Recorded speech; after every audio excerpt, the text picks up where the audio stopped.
Hello and welcome to Spirit Pig. This is the show that explores how to live a fulfilled life. I'm Duncan CJ and today I'm speaking with Steve Farber. Steve is a world-renowned author, mentor and keynote speaker on the subject of leadership. He's the president and CEO of Extreme Leadership Inc. and is the founder of the Extreme Leadership Institute, an organization devoted to the cultivation and development of extreme leaders in business, non-profits and education. His third book, Greater Than Yourself, debuted as a Wall Street Journal and USA Today bestseller.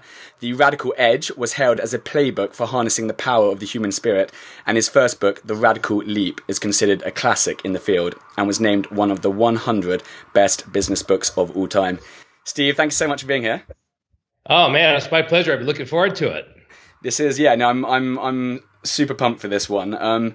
Some really brand new concepts. Like I've read and learned and, learned some stuff about leadership before, but some of the stuff and some of the ways you present it, it was a complete totally brand new learnings to me. And I'm definitely going to pick your brains on a couple of these things. One, which I wanted to start off with is, I think you use this analogy, which I found it fascinating. Like if you're a physics teacher and one of your students goes on to win a Nobel Prize, you'll be thrilled. If you're a high school basketball coach and one of your students got into the NBA, you would be just jumping, you can't believe it.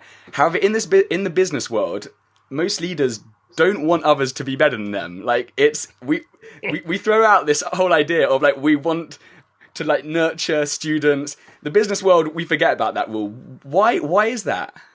Yeah, so I think it's really interesting how the business world, which is a ginormous world, right? And the whole context of business seems to change everything or many things that we just hold dear as humans, and then we get into business and suddenly they no longer apply, right? So for example, what you just said, any not even great teacher, but any average teacher understands that their success comes from seeing their students go on to have tremendous success, win that Nobel Prize you were talking about, and I'm still teaching high school, right?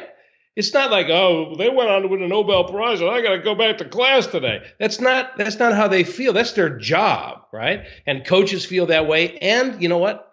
I'm going to qualify it with healthy parents feel that way too, right?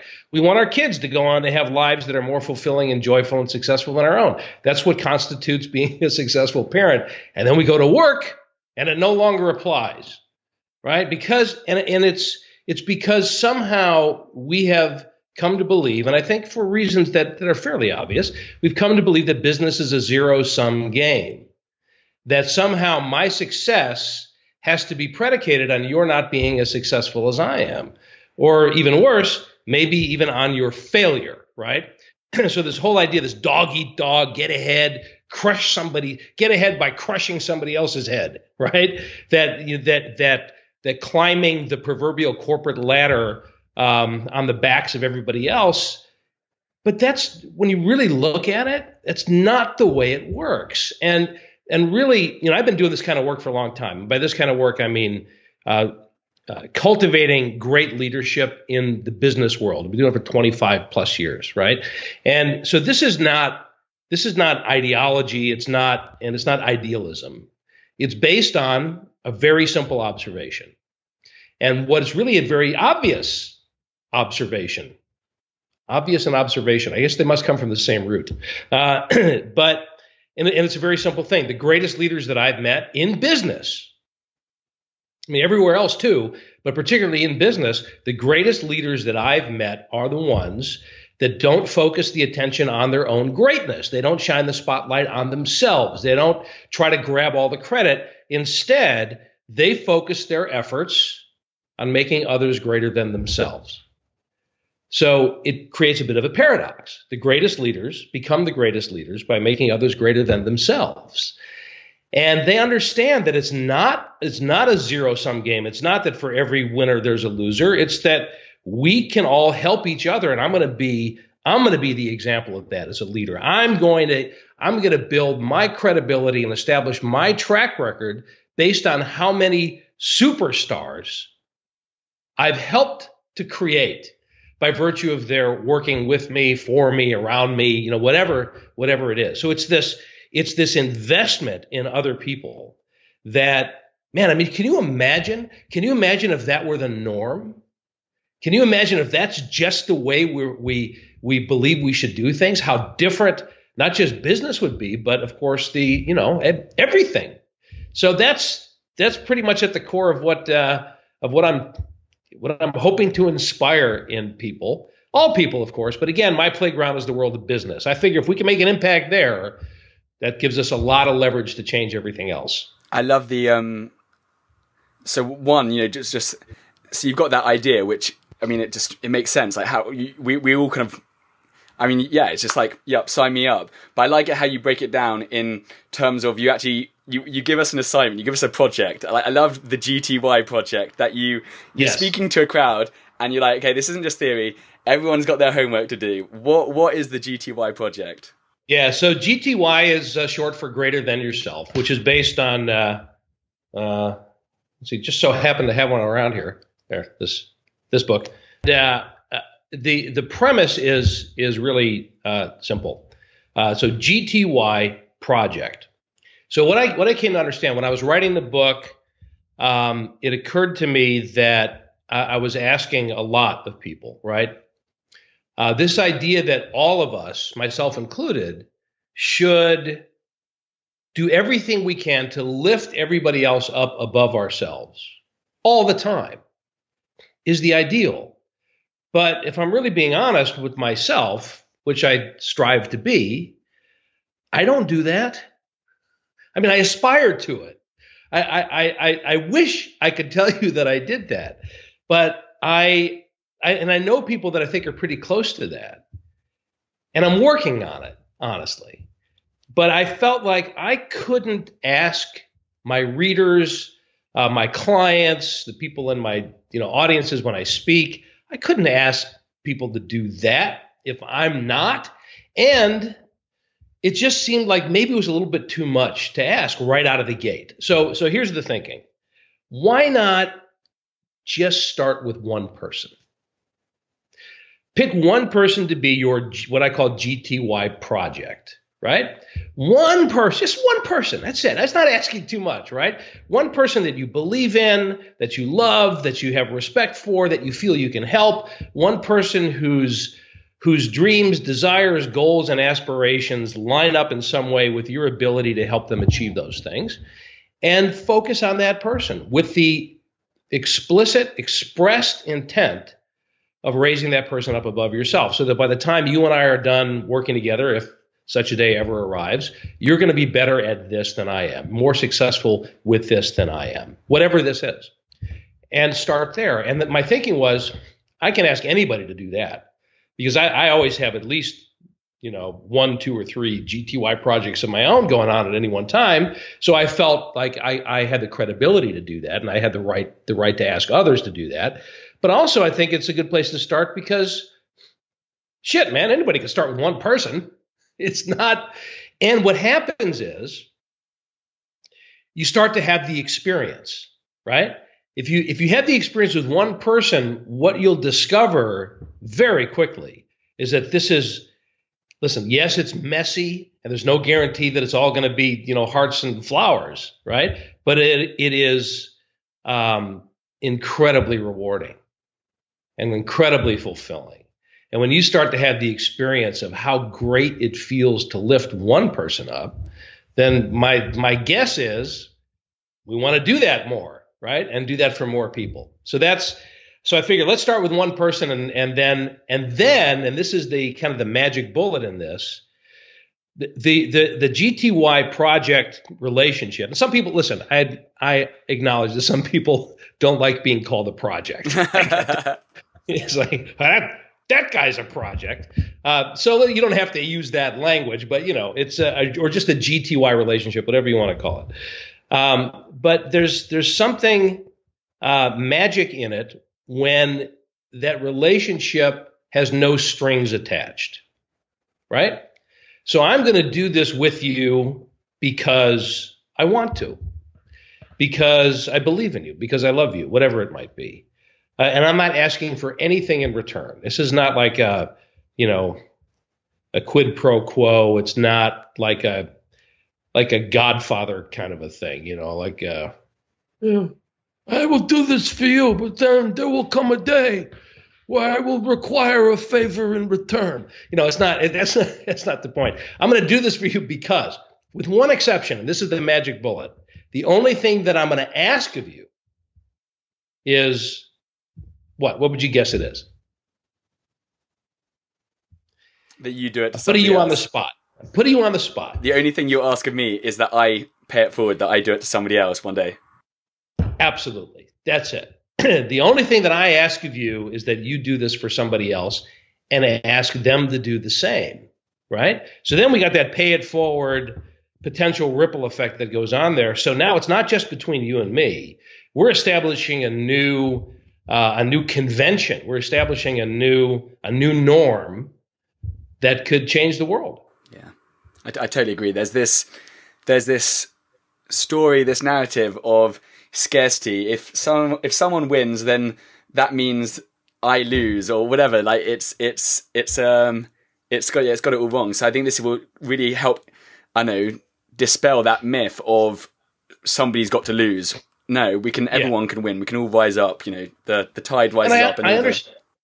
Sure, but I understand where the myth comes from, because there are certain contexts where that is true, right? Like, for example, the stock market is a zero-sum game. For every buyer, there has to be a seller. For every winner, there's a loser. That's just the way it is. But the problem is that we tend to take one context and universalize it into all contexts. So, in other words, if it's true there, it must be true everywhere. And that's just some shit that we made up. It's just something that we chose to believe. There's something about, when you're in a company, there's only one CEO spot, right? So if everybody's vying for that same spot, then it creates this expectation that we shouldn't help each other, because if I help you, chances are you're going to get that spot and I won't. But the reality is we're not all vying for that same spot. There are opportunities that go way beyond sitting at the top of that one particular pyramid.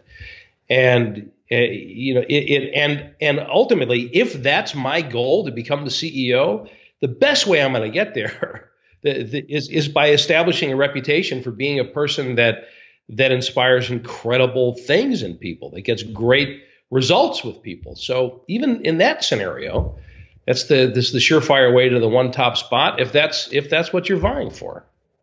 You've been, you mentioned, I think you said, was it since 1989, is it? So if my maths, so that's what, like 28 years you've been in this game? So you've been doing this for years. It's been a long time, Sonny. Sorry for the maths. I heard that you would give between sort of 80 to 100 speaking engagements per year. That's some number.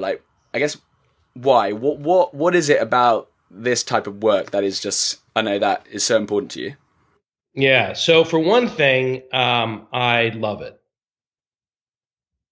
And listen, money is great. I have no objection to money. I'd like to make as much of it as I can. But what drives me is the love for people, and the love for our mission as a company, as a team, and as my mission personally, which is really to shift the experience of what it means to be a human being on this planet, particularly in the avenue of work. I read something. I did a little research of my own, Duncan CJ. Ooh, exciting. I was looking on your website where you're describing what your mission is all about, and it was a little bit eerie because it was almost word for word. So let me show you I'll just tell you what I mean. So here's the norm right now. When you're talking to a friend and they're telling you about the place they work, and you hear things like, my boss is an idiot. These the places. It's a grind. I can't wait until the weekend. I just can't stand this place. So you're listening to your friend talk like that, and if you're any kind of a friend, of course, you feel compassion. But the one thing you don't say is, really? You don't like it? You don't like your work? That's insane. We don't say that because we expect to hear that. That's just like, well, of course that's how you feel about your work. On the other hand, if you're talking to a friend, probably a different friend, or maybe it's the same friend and they get a job somewhere else, right? And it's completely different. I can't wait till Monday. The people I work with are amazing. We do such incredible stuff. My work is interesting. It's exciting. I can be myself there. So as a friend, you listen to that and you're excited for your friend, but at the same time, how are you reacting? What you're saying, again, it's the same kind of reaction. Really? That just doesn't make any sense, right? Because it's not the norm. So my mission is I want it to be when you hear that kind of talk from one of your friends about how much they love their work, your response should be, well, of course. Of course you do, because that's the way it's supposed to be. That's what work is. That's changing the norm. And that's pretty similar to what you said on your website, right? Absolutely. It's about changing the norm of what it means to be a human being so that we're not shocked when people say they love their work or love their life. So for me, I focus on business because, even in the worst of economic times, most of us go to work somewhere. Even when the unemployment rate is really high, still it's high because now it's in double digits, right? But most of us go to work somewhere. And if we can change that experience, we're changing everything. So that's why I do all the speeches. That's why I write the books. That's why I certify people in our Extreme Leadership Workshop. That's why we're working on building our company. That's why. That's why. Because it's a noble mission. And again, maybe it's a little bit idealistic. Well, at least I hope it's a little bit idealistic. I'm not apologizing for that. But I'm also, I'm not naive. I'm a business guy. I've been doing this for a long time, like you said. And I've just seen too many examples of places that are like that and people who are like that lead me to believe that we can make that the norm. Extreme leadership it's the intentional act of changing, like you said, some piece of the world for the better. And we're missing the point if we think that this is just for CEOs or presidents of companies. This is an opportunity that's open to all of us, isn't it? Yes. Yeah, that's a really important point. We have gotten to the point where we use the word leadership too loosely, I think. So I call it extreme leadership because I want us all to understand that leadership is an extreme act. It's not a label. It's not a title.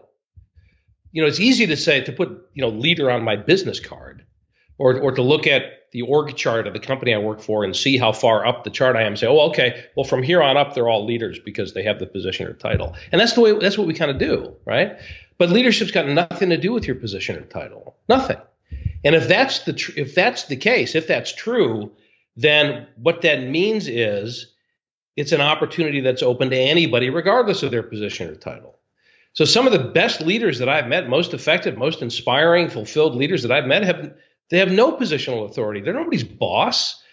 Maybe they have 6 or 7 bosses up the hierarchy, or maybe they're an entrepreneur and they're a solopreneur and nobody works for them. They're nobody's boss, but they're great leaders. They're great leaders. So it's not about being the boss. It's about influencing people to change things for the better. It's about inspiring people to step up, to say, there is a better way to do this, whatever this is. We can change at least this piece of the world for the better. That's pretty extreme, really. But that's the only kind of leadership there is. So, you could argue that the only real leader is an extreme leader. And, so I use that phraseology because language is really important in getting people to think about things differently. It's not the whole story, obviously. It's not just about using the right words, which is a big trap that a lot of people fall into. We get really good at using the new snappy language, and we con ourselves into thinking we're actually doing the thing. And they're very different. But it is important because it gets us to think differently and set different expectations. So, I want people to understand that leadership is extreme, but it's a good kind of extreme. It's the kind of extreme that makes you feel, you feel the adrenaline, you feel the excitement, and you feel the fear that goes along with it, which is, in the right context, is actually a good thing. That says, wow, and I call it the OSM, which is spelled capital O, capital S, exclamation mark, capital M. It stands for the oh shit moment, right? And you should have that frequently, because that's the indicator that we're really doing something. It's this weird mixture of fear and exhilaration and excitement all wrapped in together, like riding on a roller coaster, for example. But the motivation behind this, and this is really what separates, I think, the extreme leadership act from just being a leader in position or title alone. And it's an experience and a word that I've actually used a few times in our conversation already, but yet a word that is not often heard in the context of business. And that, of course, is love. We are not accustomed to using the word love and business in the same sentence. They seem to most people to be mutually exclusive ideas, right? And again, just like we talked about with this GTY approach, we want love everywhere in our lives. We want to love our significant other. We want him or her to love us. We want to love our kids. We want them to love us. We want to love our friends. We want them to love us. And then we go to work and it doesn't apply here. It's the same kind of dynamic like we talked about earlier. Love is at the very foundation of what great leadership is, and it's just damn good business. Love is good business. Does that sound weird to you? It doesn't, but I can understand why it would. I'm like, yeah, of course it's good business, but like I can understand how that could be such a foreign concept. Maybe because we've been having these conversations, and I've now like been hearing these things. Like it now seems like that seems obvious. Of course, love is good business, but I can maybe imagine like maybe a few years ago where that would seem like a very foreign alien concept. Like love business? No, I don't get it. What? Yeah. Well, what I've noticed is, first of all, I've been very deliberate about using that word. So when I talk to business people, you're going to find that in every one of my books, and you're going to hear it in every one of my speeches. I'll get right in your face as a business person to business person. Not only is love not inappropriate in the context of business, to use a double negative, it is good business. So stop being so shy about it. And, because we even though we all kind of know it, I mean, our instinct is there, we've been conditioned to believe that it's got no place at work. So we dress it up in other words like passion, which is a great word, of course. That's become a little bit more accepted than love. Enthusiasm, engagement, commitment. They're all flavors of love. I mean, I'm not going to commit to something unless I love the cause, love the person that I'm committing to, love the values that we stand for, love the great future that we can create together. If I don't love it, I'm not going to commit to it. I might do it because you tell me to, because you're my boss, but that's different, right? So you want to hear the business case for love? Just hit me just like that? Yeah, definitely. All right, so here it is. Very simple. As a business person, as business people, we want our customers to love us. Customers, clients, whatever you call them. Because if they don't love our product and service and the way that we take care of them, they're going to go somewhere else. It's not enough to be satisfied. They have to love it. They have to be, evangelists for us. That's what we're after. And there is no decent business person on the planet that can argue with that. Right? That's where our competitive advantage comes from. Now, whether or not we can actually do it is another question, but that's what we should aspire to. Okay, so how do we do it?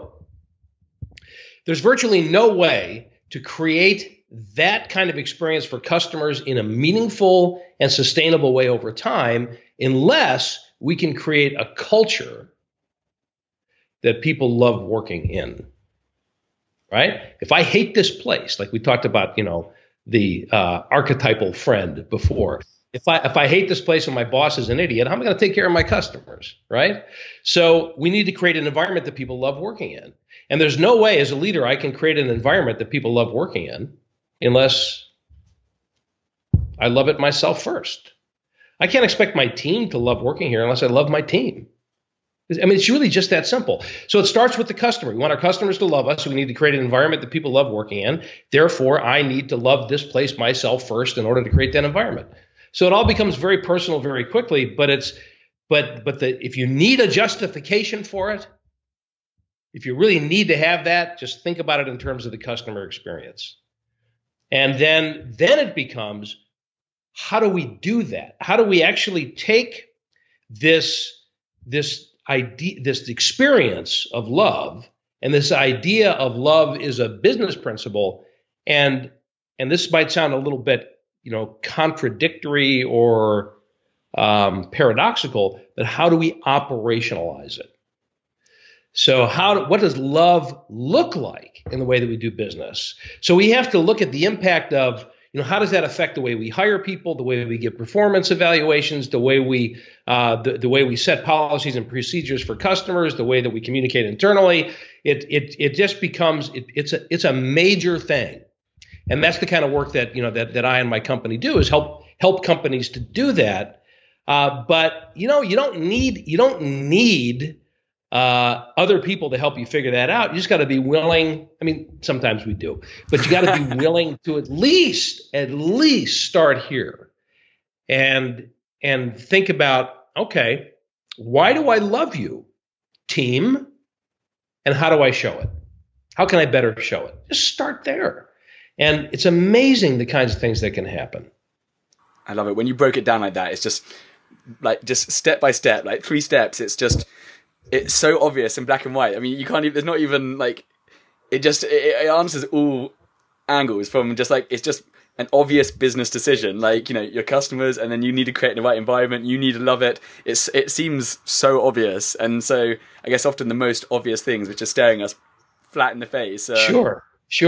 It's like at the very beginning of our talk here today, you said something about how, that you were, interested in these new concepts that I had. And the truth of the matter is there's nothing new in this. I mean, I didn't make this love thing up, It's been around for a while. Trademark it, it's all yours. You've got it. Yeah, that's right. It's the context. It's the languaging, it's the context, it's the application of it in a surprising environment like business that I think makes us react to it as if it were something new. It's really funny how, context and history is what makes something new. I'll give you an example. I don't even know if you'll find this funny, because how old are you? 29. You're 29. Okay. So you may not even understand the humor behind this, but let me give it a try, because I'm sure some of your listeners will at least. So I'm 59 years old. I'll be 60 next year. That's called simple math, I guess. And I have 3 stepkids and 3 kids. So my wife and I have been married for 16 years. She has 3 daughters, my stepdaughters, and then I have 3 kids. So the age range from youngest to oldest is 21 on the young end. I started actually pretty early in the family career. 21 on the young end. My youngest stepdaughter, Presley's 21, and my oldest is 40. So I have almost 40. She'll be 40 in May. So I have 21, 24, 27-year-old stepdaughters, 29-year-old son, 35-year-old son, 39, almost 40-year-old daughter. Okay? If you do the math on this and you look at the age spread between all these kids, I raised teenagers for 25 straight years. You poor thing. Teenager for 25 years. So that's why I'm a little nuts, for good reason. But what I've been able to see from that is how, each generation, not even each generation so much, but every few years as technology changes and things change, it's the whole world old stuff seems new again, and new stuff is new. Well, that's pretty obvious, but old stuff starts to seem new. It's like there's so many kids now that are into what is now called classic rock, right? The music that I grew up with. To hear high school kids listening to Hendrix is like a total freaking mind blower, right? I mean, it's just great. But it's like I love it when I'm asked, what was your favorite computer game when you were a kid, Steve? And you know my answer to that is? There were no computers. Which one? Etch-a-Sketch. Etch-a-Sketch. Oh, gotcha. Yeah, I do know what Etch-a-Sketch is. The thing with the two dials. Yeah, that's right. Etch-a-Sketch. That was my favorite computer game. That was it, right? I mean, Pong came out when I was in high school, right? So, my stepdaughter Heather, who's now 24 years old, back when she was like 10, this was before the kids had their own cell phones, right?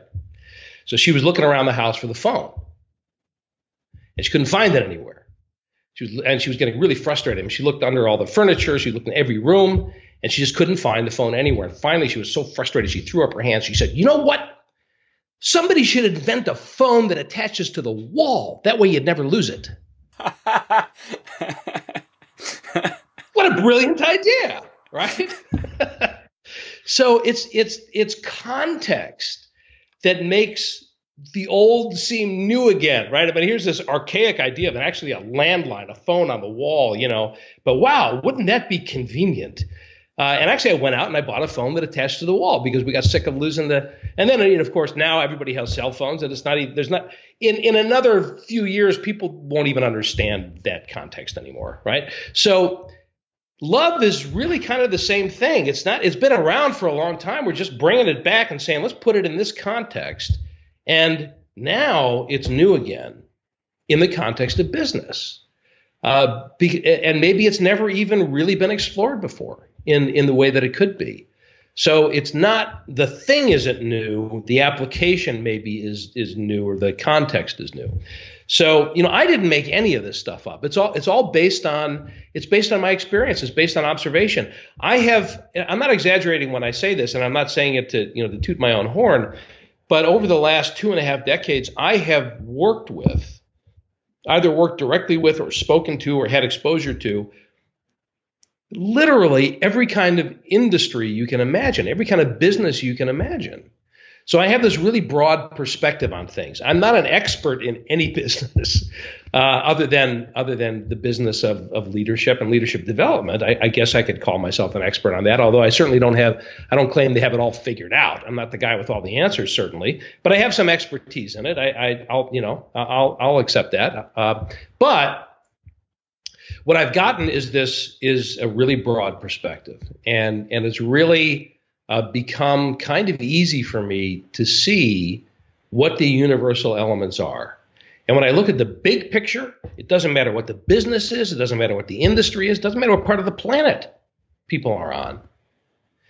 There are certain things that emerge as being universally true.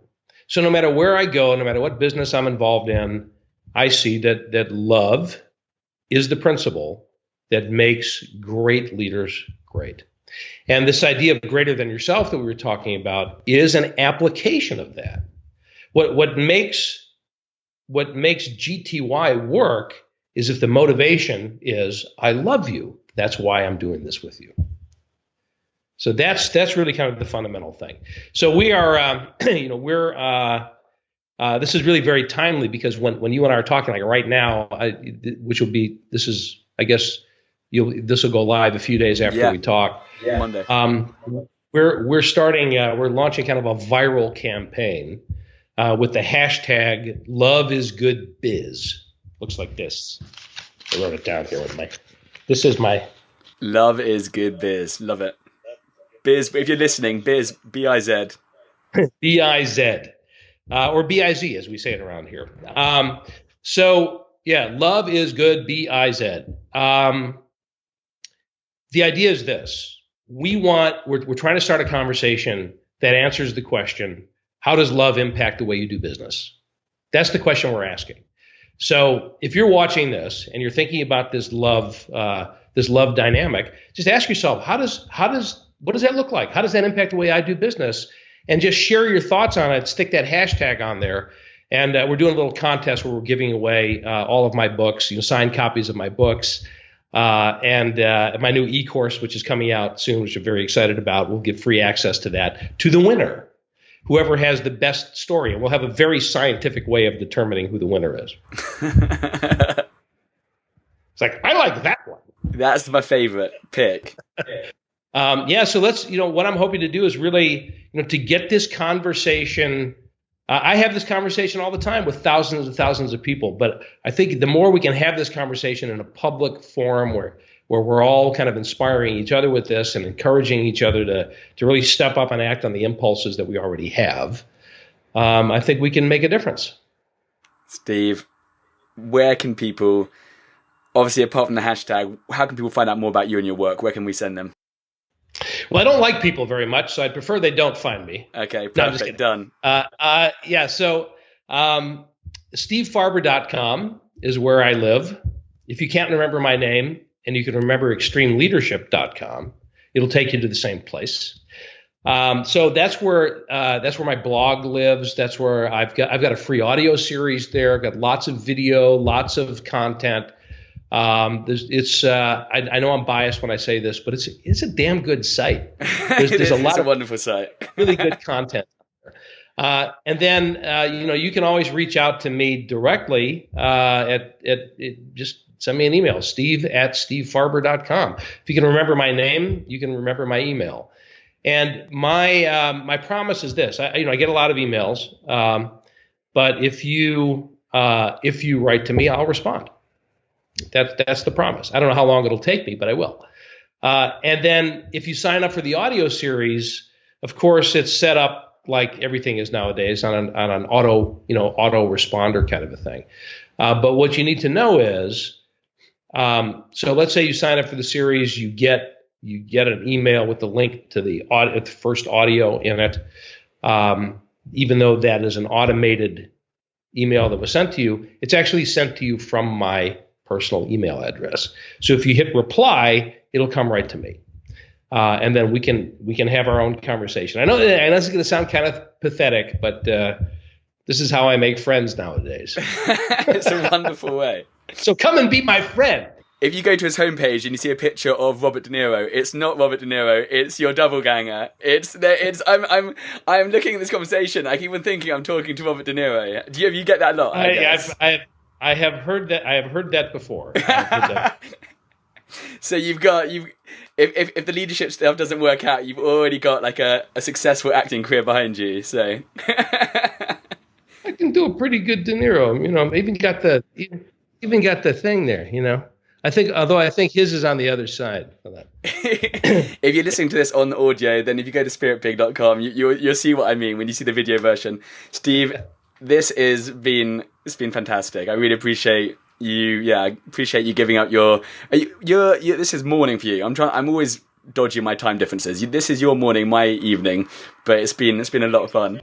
This has been great, man. I really appreciate it. It's been a wonderful conversation, and I look forward to more.